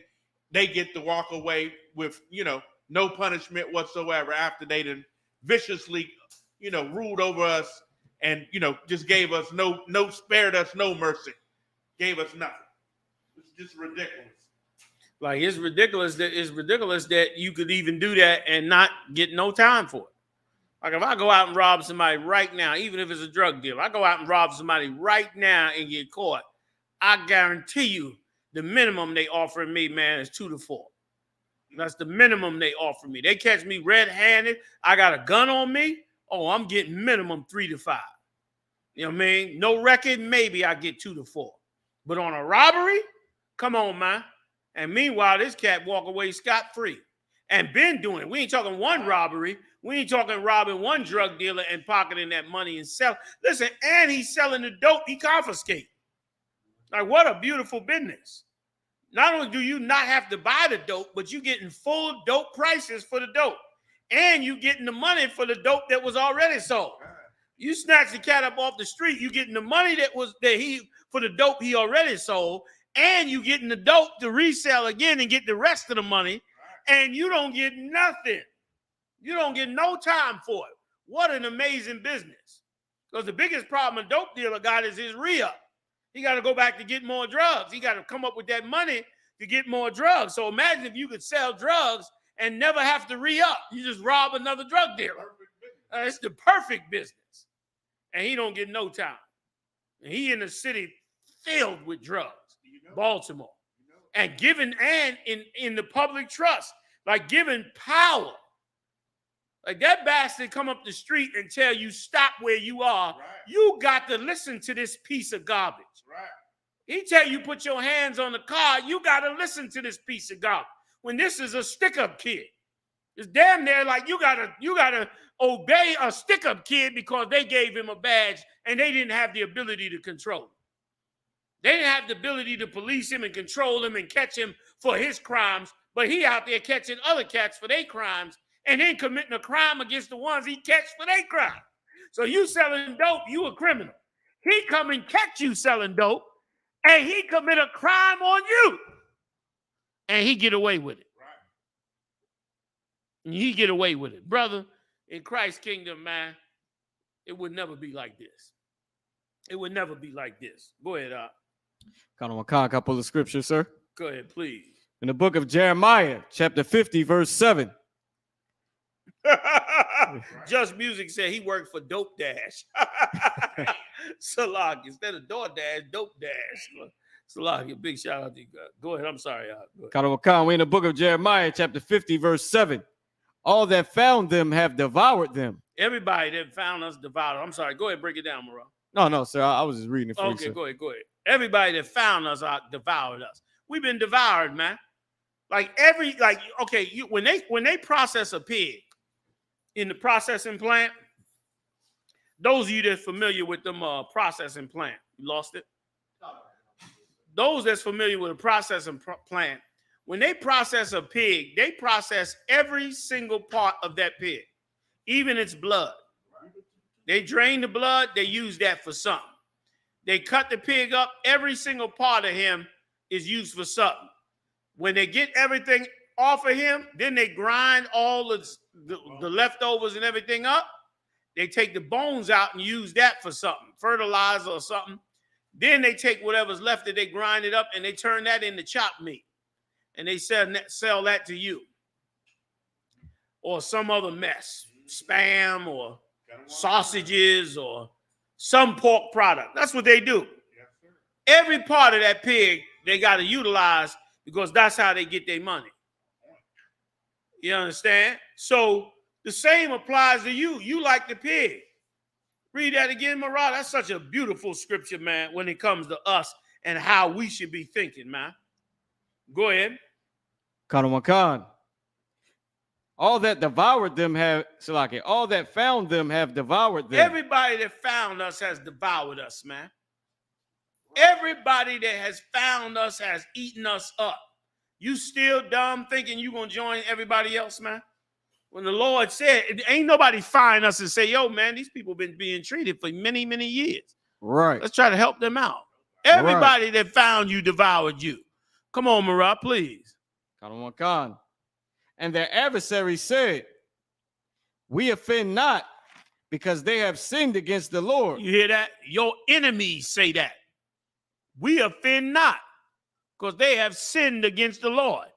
They look at your sin and what you do in the ghetto and what you suffering, being on drugs, robbing, stealing, shooting, killing. They look at that and say, see, we don't do nothing wrong, because what they doing is evil as hell against God.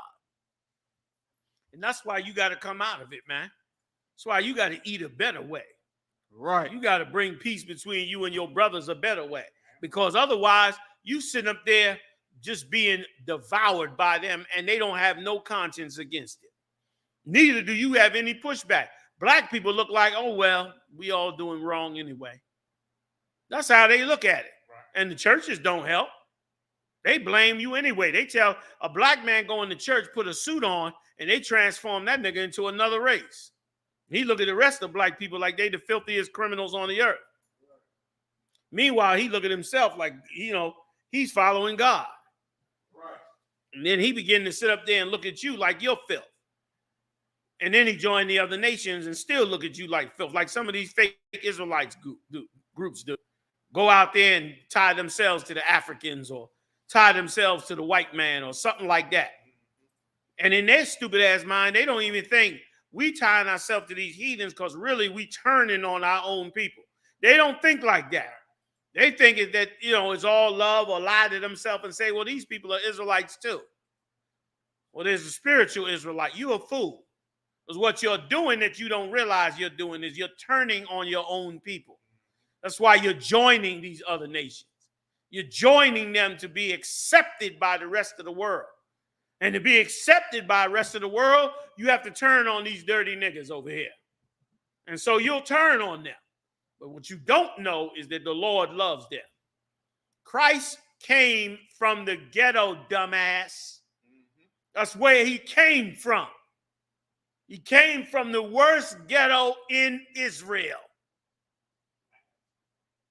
Okay? That's why they called him Jesus of Nazareth. Y'all got the movies from the white man like Nazareth was a nice, wonderful, sweet place. Jesus from Nazareth. With your little Christmas songs. Nazareth was a ghetto. Now, you know what Nazareth was like? Chicago. That's what Nazareth was like. Nazareth was like South Bronx. That's what Nazareth was like. Nazareth was like East LA. That's what Nazareth was like. You understand? The bayou.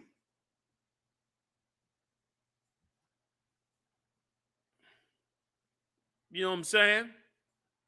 That's where Nazareth was like. That's where Christ came from. You got more Marah Salaki running on. All right. So that's how that went, man. Let's go on to the next story. I mean, that was crazy. A full-fledged drug dope operation by the cops. And if it's happening in one city, goddamn, you know it's happening all over in many other cities. Talking about you going to get guns off the street. You a damn clown. The damn cop's going to be bringing a gun. The same cop taking your gun because you don't have a concealed carry permit is going to give it to his drug dealing friends who's in the streets. You so damn dumb. Your gun ain't never going to make it to lockup. He's going to take your gun and give it right to this. You think, go put his picture back up, Marah. Put that piece of garbage picture back up. You think this piece of garbage is going to pull you over? You a regular citizen, Joe Blow, working every day and all that. You happen to have your pistol on you. You don't have a license for it. He confiscated, locked you up. You think that piece of garbage is going to put your gun in the lockup? He don't give a damn about your gun being in lockup. And he know you're a legitimate citizen. So what is he going to do? The gun going to go missing. Your case going to be dismissed, but you ain't going to get your gun back. And he going to sell it to some drug dealer for $1,000. So he gets $1,000 in his pocket, and he goes on to do the business he does. And one of his boys now is armed, and they armed and dangerous. You understand? You got another mess on your damn hands. I think Q was trying to say something. He might plant the gun on you. The gun. Damn, I ain't even think about that. They showing up on you. he had a gun. That's the number one excuse. You're right. That cop right there probably did all kind of evil. If you have the balls to rob drug dealers and they see in your face and knowing what cop it is doing it, you got the balls to do that. And then to resell the dope you getting off of them, then brother, you got the balls to do all kind of stuff to a regular cat on the street. Cat cut you off or fender bend you. You ain't got no problem throwing a gun in his car and getting him charged with something. You ain't got no problem with it. Like, that's who's running around in a wicked kingdom. So we should want a better kingdom, Christ's kingdom, and come out of this kingdom. We should want Christ's kingdom and come out of this kingdom. Go ahead, Marah. Next story, sir. No, you said you wanted to say something. Oh, okay. Khan, if I could, also he can make sure, most of these cops got little workers that work for them and little drug blocks that they protect. So he can make sure his competition get that gun put on them. Exactly. And he run down on them to make sure that the drugs he steal get sold wherever he want them sold at. Exactly. He plant whatever on the competition. Exactly. It's damn a mess. Dirty cops, right. sir. You know, man. So go ahead. Let's go on. We'll take a few minutes on these last two, get them scriptures in on them, and we be getting it on. Good, Marah. Khan. White parents chase black teacher out of town over CRT. Fears before falling. Salakia. Over CRT fears before following her to next town. Damn. Go ahead. There's some more on that. Khan, sir. A distinguished black educational leader was hounded out of 2 different Georgia school districts within months of her hiring. As conservation groups, as conservative groups and angry white parents protested what they falsely believe was the introduction of critical race theory into their schools. This was a black teacher, and they thought she was about to teach critical race theory. So they turned around and ran her out of the damn school system. They got her picture. She in that same picture, right? I'm not sure, so I believe this could be. They ran her out of that town. Right. Give me a little bit more, Marah. 2 towns. Once again, those of you that came up with critical race theory, and listen, and got the black kids with the sign too. That looked like some propaganda, right? Yeah, they got the black. You see the teacher standing behind the 2 black boys, make sure they carrying it. You understand? Well, that's rough. They showing now they're gonna make black kids once again. You so dumb in this kingdom. Like, these Edomites gonna make black kids now hate critical race theory, when critical race theory should be taught to black people. I told y'all this before. It was a dumb mistake to try and force critical race theory onto white people. You know what I mean? Like, it was a dumb idea to force it onto white people. What the hell was you thinking about? Critical race, like, we need critical race theory. Like, we need to know, you know what I mean? Like we the ones that should be teaching critical race theory. That's right. Because us teaching critical race theory is how our people will be educated on what happened to them. We'll be educated on what happens to them, and this way we'll be able to show them how they should go forward. Instead, you're trying to force critical race theory on white people. You're trying to make white people, you're trying to make the slave master accept that he was evil in slavery. Are you joking? Like, what knucklehead are you? Where are you coming from with this? You know what I'm saying? Like, you like an educated fool. Some of you. Are you thinking that they storming the Capitol on their own white people? You think they're going to sit down and listen to critical? You stupid. Teach black people critical race theory. Teach black people what the hell happened to them. And you see, you got to push it on white people, because you can never say we want to put critical race theory in all black schools. Oh, my God. If you say you want to put critical race theory in all black schools, they going to call you a racist. Like, long as you trying to fight to put critical race theory in white schools, bear with me a second. Long as you fighting to put critical race theory in white schools, then white people ain't got no problem. I mean, then white liberals will look at you like you trying to give everybody critical race theory. And they're fine with that. But let you say black people should learn critical race theory because they're the victims of it. They'll call you, they'll put you in the boat with me. You'll be in the boat with me. They'll be like, oh, you a racist just like Gen.YAHANNA. You another one. They'll put you in that boat. Meanwhile, them same liberals don't mind you pushing critical race theory towards white people because that means you want white people to understand critical race theory, but you don't want your people to understand it in a way to say, get away from these white people. Look what they did to you. You don't want that. You wanted everybody to learn it and say, oh, we got to make adjustments so we could all be together. Because really, the end goal, even with critical race theory, is to get everybody together in a melting pot, which is the dumbest thing in the world. I don't know no nation that goes and runs down the list of all the things another nation did to them and say, see, we got to educate the other nation on what they did so that we could come together. They'll be looking at that other nation like you did all these things to us and we're going to teach ourselves about it and you're going to pay for what you did to us. That's how they would be looking at it. They would be looking at it like you're going to pay for what you did. We're going to deal with you for what you did to us. Not like we're going to teach you about what you did for us so that we can all be together as one. That's not what they're going to do.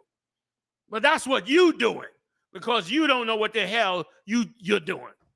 You trying to teach them about the evil they did without holding them responsible for the evil that they did. Like at the end, what's the call to action at the end? After you educate them on critical race theory, then what? Oh, we're going to forget about it. We all going to be one now. Now we all understand the evil of our past. So let's all get together and, we'll just be cool and have a wonderful time. That's some dumbass, excuse me. You know what I'm saying? You was trying to say something, Q? Kind of my kind. What happened to all the black bomb threats on the historically black colleges and universities? God. What happened when black children start to now want to go back to black schools or what have you, where they could be free from the internal conflict that they're going to be given, by being with these oppressors. These oppressors are not going to sit there and allow you to degrade them in front of the whole world when you could easily take your black theology, which only has one home, and that's the home of the truth, the I.S.U.P.K. It ain't never came from nobody else the proper way on how we are supposed to separate ourselves from these people, you understand? And like the general said, why should we be happy about being here? We can be disgruntled, and they should have to put up with it or what have you. They should not be allowed to say you have to smile, and we should not conform in that way to make it in America. We should be Oscar the Grouch. We should be disgruntled. You understand? I walk around with a chip on your shoulder, whatever you want to call it, or what have you. But I make sure that they know that it's not. I'm not the one. I'm not the one. I'm not with loving them and smiling in their face and the small talk and all of that stuff because it's not necessary. You understand? I'm here for one reason. You understand? The business at hand. You understand? What else do I need? You know what I'm saying? I just want to get what I need and get away from y'all. You understand? So that I can go and further my people's nation and build it up. You understand? That's how you deal with the other nations. You don't have no problem with dealing with them like that or what have you. But you want me to lay down so you can walk all over my back like the scriptures say. You understand? I feel like the general, you know what I'm saying? I don't want to go out like that. You know what I'm saying? It's ridiculous. Damn right. What you said? Go I ahead. got a scripture, sir, whenever you're ready. Come on with it. Correct. Damn right. Khan. Damn right. Go ahead. This is the book of Jeremiah, chapter 2, verse 33. Why trimmest thou thy way to seek love? That's such a good scripture. Such a good Damn scripture. right. Why compromise yourself to be loved by these people when you should be trying to love your own? Like you would turn, just caring about black people would probably cut the crime in Black America by half. The crime in Black America probably cut in half by just saying, yo, we got to focus on us, y'all. We got to focus on us.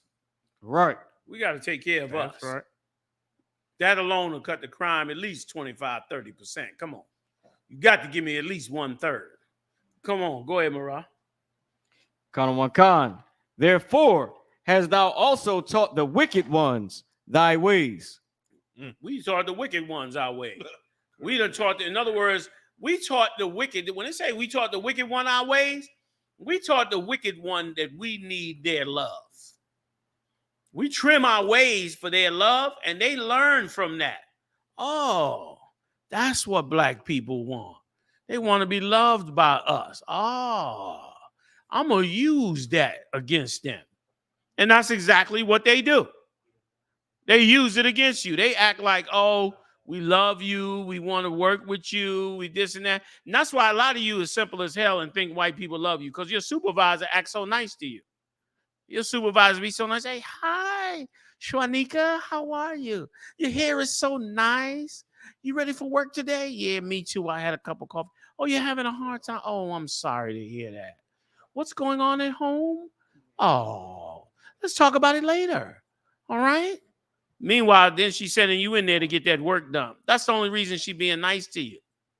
And you in your dumb mind think, oh, Miss Alice liked me. She loved me on the job. She liked what you produce, dumb. She liked what you produce. And you need her love. Why? Because you going to church every Sunday learning that you need her love, begging for her love. And she see it. And like Marah brought out, you seeking your way, you trimming your way for love. And you teaching the wicked one how to use that thing against you, man. How to use your desire. That's why you want to be up in the white world. That's why they only bring one. That's why it's only one Tiger Woods. You think Tiger Woods the only black man that know how to play golf on that level? Give me a break. There's plenty of black men that know how to do that, but they only bring in one. You think Denzel is the only actor that know how to, run them roles like that? Hell no. Why is only one? You think Serena and them is the only ones that know how to play tennis that good? It's plenty of us. It's plenty of us. But they know how to get you to keep loving them and desiring them by keeping denying you. By denying, oh, don't come in our neighborhood. Oh, don't come over here, you niggas. That keeps you loving them. They have figured you out. They figured you out that you have low self-esteem because you don't have your identity. And they know you have low self-esteem because you don't have your identity. So they turn around and use it against you. Where is it? Where's the black neighborhood that say we don't want no white people over here? Have you found any in America? None. None. Where's the neighborhood where you see white people drive through and they like, yo, man, we told them to get the hell up out of here? Where's the black neighborhood where the black cops dragging white kids out of the swimming pool for playing in your swimming pool? Where is it at? Nowhere. Nowhere. Where is it at that the white people say, we believe this is racism because we're trying to get our kids in this school is 99% black, but it's a very, very good school, and we want to bring our white kids in here, and we want everybody to know that they racist against us, and this, where is it at? It don't exist, but it exists to you because that's how they keep you loving them. You've trimmed your ways to seek their love, and they use it. Read it again, Marah, for me, please. Khan. It's the book of Jeremiah, chapter 2, verse 33. Why trimmest thou thy way to seek love? Therefore hast thou also taught the wicked ones thy ways. Right. You right, John Johnson. You right. Let me tell you something, man. These sisters in the corporate world, they lonely as hell. They lonely, and listen, and y'all better get ready for 2020. The rest of 2022 and 23, because the level of anger among the black woman is almost powerful, and she getting guns now. They're giving her gun permits. So a lot of you better be aware that she is at her wit's end from loneliness and anger, that she can't have a decent relationship. And in that corporate world, they catching it even more. Them beautiful dry clean clothes she putting on every morning, she going home at the end of the day and hang them clothes up, and nobody in that house to say, baby, you look beautiful today. Nobody greeting her at the door with her cup of coffee saying, baby, you go have a good day. None of that. So she mad as hell. Then when a brother do come along, she done been so puffed up trying to hold her self-esteem together that she turn around and treat him like garbage. She turn around and treat him like garbage because her self-esteem is so low that she can't even be cordial to any black man, because that's how fragile she is inside. Inside, she's so fragile, she ready to shatter from loneliness, man, from pain. And so as a result, she's like a damn monster, and it's a damn shame. And that's why the ISUPK is here. We here to break the ice and bring her back and bring you back and be able to bring them relationships back so we can function again as a people. Because it's a bad, sad song. And it come from loving your oppressor more than you love yourself. And he's used it against us. One last time, read it for me, Mariah, and I'll get up off it. We over the time, but you got one more story, don't you? We didn't read. We might go over for a couple minutes, y'all, if y'all want to hang with us for a minute, man. Go ahead. Jeremiah chapter 2, verse 33. Why trimmest thou thy way to seek love? Why trimmest thou thy ways to seek love? Go ahead. Therefore hast thou also taught the wicked ones thy ways. You trying to love them, man, when they ain't loving you? You compromising to get them to love you? You teaching them how to destroy you, man. You teaching them how to destroy you. And you can best believe they going to destroy you. They're going to destroy you, man. Go ahead. You got more on that? That's it? Oh, that was it for that one. Beautiful. Give me that last story, man. And if y'all, like I said, if y'all want to see a real speaking, you want to see a real old school UPK speaking, man, y'all need to come join me. I'm going to be on the Magnificent Mile this Saturday. Saturday? Yes, sir. This Saturday, I'm going to be on the Magnificent Mile, okay, in Chicago. I'm going to show you how it's done. I'm going to have the whole crew with me. All the heavy hitters. It's going to be a spectacle. You're going to see us speaking done how we do it in the UPK. It won't be no purple pajamas, none of that. Ain't no bras hitting us upside the head with stilettos and all that. There ain't going to be none of that. It's going to be UPK pure as it could be. Go ahead. Khan, sir, I got the story ready for us. Come on. Damn right. This is ridiculous, what we about to see here. Place being under fire this morning, the Popular Kids Amusement Park apologized after a video went viral that appeared to show a costume character snubbing two black girls. While there are claims of racism, can y'all hear the video? Give me a one if you can. What it appears to be. TJ Holmes is here with more. Good morning, TJ. Straight, let's stick with what you just said. The video is not what it appears to be. That's what the park says. So that's why I want everybody to see it for yourselves now, to our viewers. All right, so let's just roll the video. Take a look at it here now. Okay, you see the character coming, high-fiving everybody as it goes down the street. Gets to those two little girls. It appears to just flat out say no, and you see the little girls and their faces and their heartbroken. Now, there was an initial statement the park put out that explained what you just saw. Then they updated that statement to saying that what you just saw is not okay. Right, because they lied at first. They lied at first. Hold on, pause it for a minute, just so y'all know. They lied at first. And after they lied, and somebody obviously had a camera of it, they said, oh, let's fix the statement, and said that was not all right. That white racist pig at Sesame Street saw them two little beautiful black girls and high-fived everybody and shook his hand. He didn't just walk past them. He shook his hand, no. And let me tell you something. That's why in Christ's kingdom, it won't be no characters like this. That's the problem with characters like this. And I ain't saying nobody don't wear no characters like that or turn away from characters like that. I'm not saying that. But what I'm saying is also learn this lesson. Esau uses these characters so he can touch base with all races. That's how he uses this character so you could love this character without having to look at what race the character is. And that's how he sends you the subliminal message to brainwash you. Because the message don't come from a white man, don't come from a black man, don't come from a Latino. Right. It's coming from, George the Cookie Monster. Right. So your kid accepts the message with open arms. And the reason everybody got upset with this is because he's supposed to show love to everybody because that's how he brings the brainwashing into your child. Right. And so what happened is he didn't do that. And as a result, the kids was heartbroken because why? They watching the Cookie Monster on TV every week. Right. Come to find out, the Cookie Monster loves white people and hates the black babies, according to what's in the mind of these babies. Let me first finish the report, if you could. Could you go back to where you was? And we'll just finish the videotape for y'all of what they said about the Cookie Monster. Matter of fact, go back to the part where they about to show the tape the first time. And then play it from there. Y'all check it out. It was so evil to do to these babies. And once again, why, they're going to bring that racism against us no matter what. They'll never love us.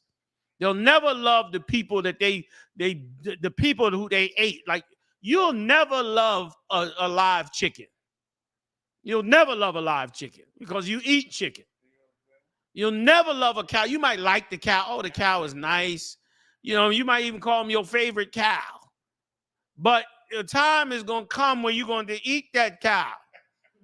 And when you go to eat that cow, you're going to be, oh, I loved him. He was so good. It was a wonderful steak. You're going to eat him. So you're never going to love him. And white people ate you. You're like the bones of what they ate. Like, tell me this, when have you seen somebody eat a T-bone steak and they finished and sopped up all the grease on the steak and said, this bone is precious. See this bone here? This bone suffered. This bone caught hell for me to eat. This was the greatest bone in the world. I'm going to take care of this bone. I'm gonna wrap this bone up right. I'm going to put this bone on my mantle. I'm going to talk to this bone every day. I'm going to rehabilitate this bone. You ain't never going to hear it because that you ate the steak already. You don't want to feel bad about eating the steak, so you can't love the bone. You understand? Like, how you going to, like when you ate a chicken leg and said, damn, I shouldn't have ate the chicken leg. I should have respected the chicken leg. I shouldn't have ate him. I should have respected the chicken leg. When the hell you ever heard somebody do that? And here's what black people don't understand. They ate you. You've been eaten. You know what I'm saying? Like, you don't realize that you have been eaten. So they don't love you. They can't love you. You're the bone. When they see you in the ghetto and poor and destroy, you're what they ate to be where they are.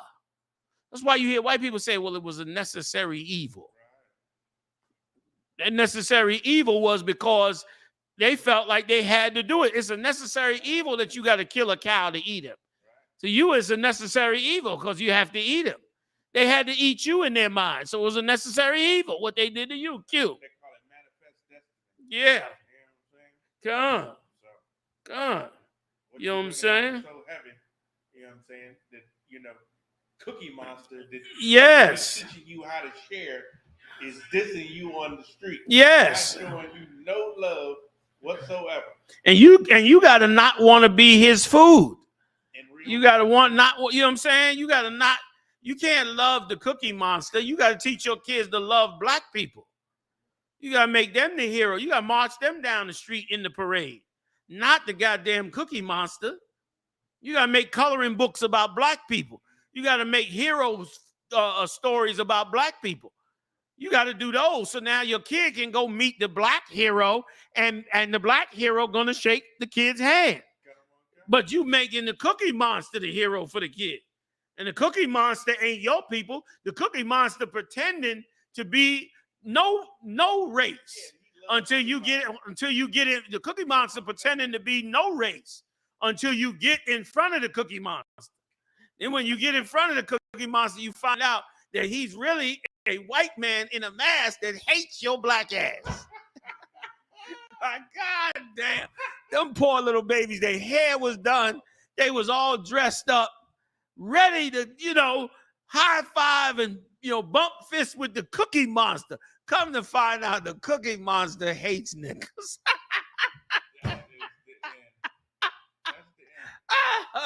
Mariah, play the tape, man.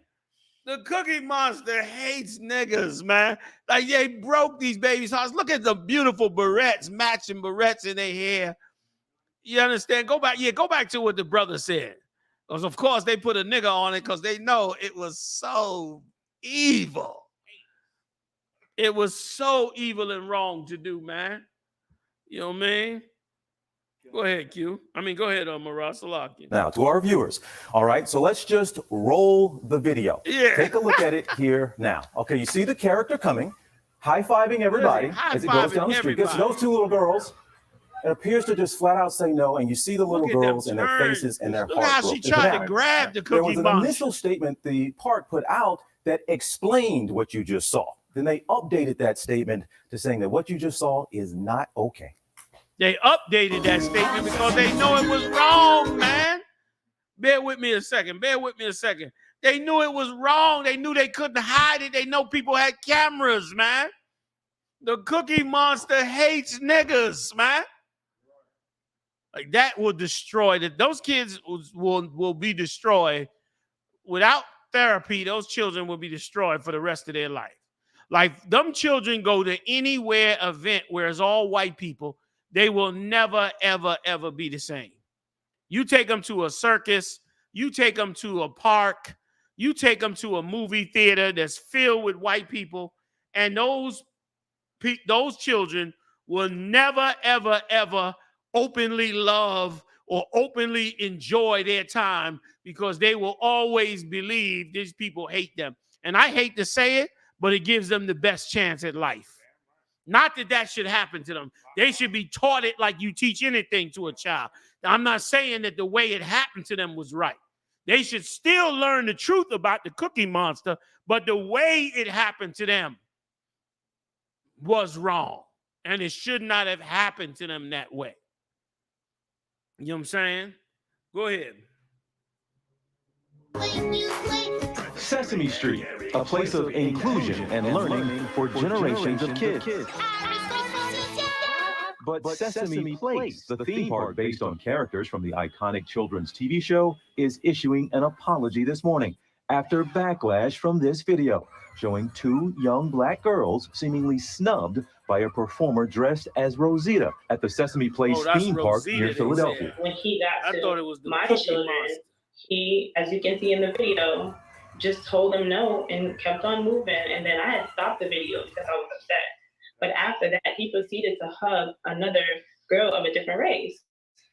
And to me, it's like, so the kids automatically turn that were down like, now for a second. We can't hear. as you can see in the video, they were, upset. The character of Rosita seeming to shake her finger no before passing by the two little girls. They're thinking that they did something wrong when they did absolutely nothing wrong. And then to see other children be acknowledged and then you're not acknowledged. Sesame Place initially released a statement saying that the costumes characters wear sometimes make it difficult for them to see, adding the Rosita performer did not intentionally ignore the girls and is devastated about the misunderstanding. But that statement wasn't good enough for many on social media who expressed outrage. One user writing, "Nothing can undo how these babies were made to feel in this moment. The looks on their faces are so heartbreaking."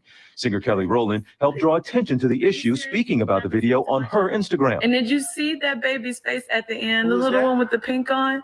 She deserves an explanation. Now, other parents are sharing their own videos that they say show similar instances of their children being treated rudely compared to others, all seeming to show similar bias by characters at the park. These are innocent children. And let me tell you something about that. Hershey Park You can turn me down a little bit now. Hershey Park and what's the name of this one again? Sesame Street. They in white areas outside the city, and them crackers up there hate black people. Okay, and now, like he said, before people ain't even shared the videos, which y'all was wrong. Y'all should have all shared the damn video to show how evil it is. Once again, you living in fantasy land. You going to Sesame Street. Your kids watching Sesame Street on TV every night. So then you go to Sesame Street and come to find out white people hate you. They only want black kids in the damn Sesame Street. You understand? And meanwhile, you going to call. Now, is the Southern Poverty Law Center, bear with me a second now. Is the Southern Poverty Law Center going to put Sesame Street on their list as a white supremacist group? Go ahead, Q. He tried to slap her. Go ahead. No. If you back that up, he tried to hit that little girl in the face. That other one. Let me see. Watch when he walked by. He did. He swung the smacker just now. You see that? Look at that. He high-fiving them. High-fiving them. Said to hell with you. Hell with that was worse than the other one. Man. He said, look at it, watch his hand, watch his right hand, left hand rather. He's like hell with you. Will show you they out there, man, first of all, they poor hick-ass white boys that got to do this job for $6 an hour, whatever the hell the minimum wage is. They hate the job, which means they hate black people more. And so to make themselves have some self-esteem, they got to treat black people like dirt so they can feel like they're not just a $7 an hour costume-wearing clown is what they are. And why black people should have their own black theme park.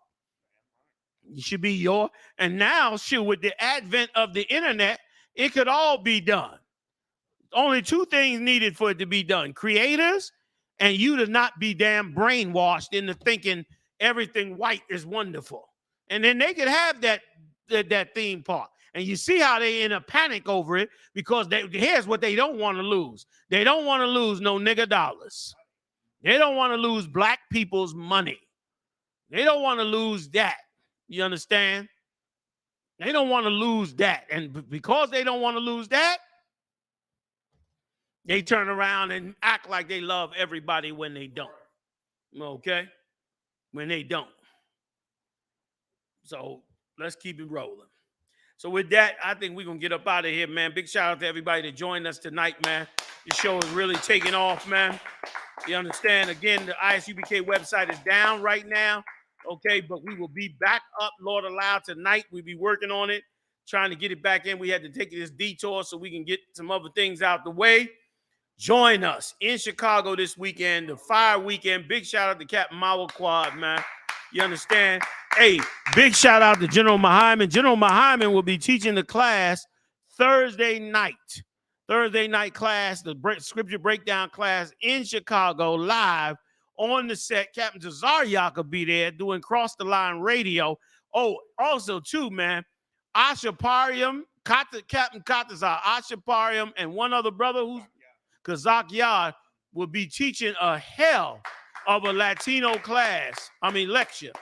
They got a hell of a Latino lecture. I'm going to that lecture because I heard they're going to drop it on about all the Latino tribes in the nation of Israel. So I'm looking forward to check that out too. You got the Fire Weekend, the barbecue, of course, Sunday, getting it off. You understand? And like I said, you want to see a real speaking, join me on the Magnificent Mile Saturday, baby. We're going to get it on. I'll see y'all next time live on the UPK. Y'all, shalom.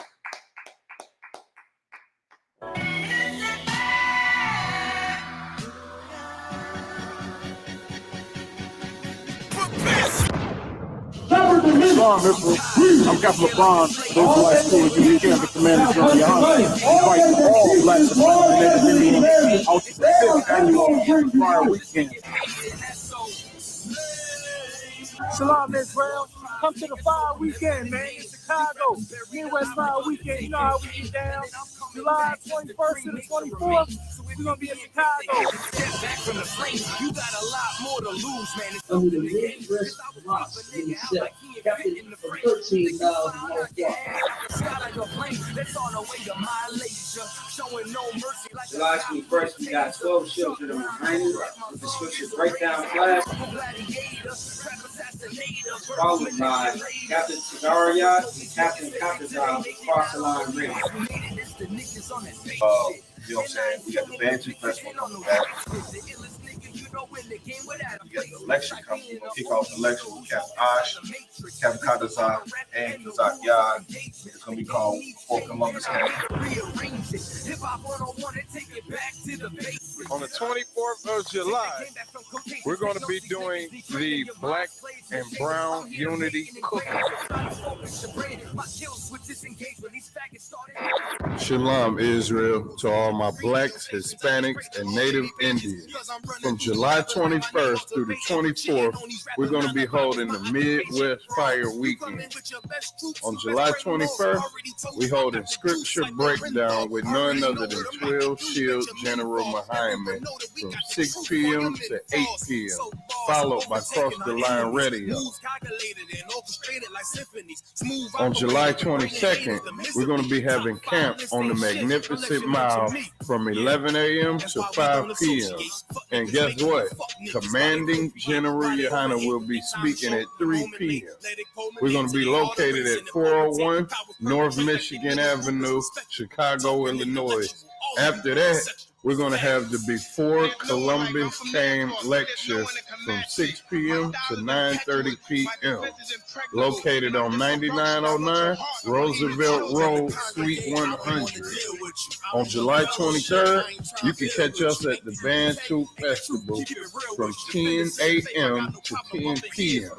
We're going to be located at 1130 Midway Place Science Park, Chicago, Illinois. And then last but not least, we're going to be having the Black and Brown Unity Cookout from 12 p.m. to 8 p.m. located at Douglas Park, 1200 West 12th Place. For more information, call 708-299-5821. Again, 708-299-5821. Also, if you would like to help out and support this troop and brotherhood, go to the Midwest Fire Weekend Black and Brown GoFundMe account and make a generous donation.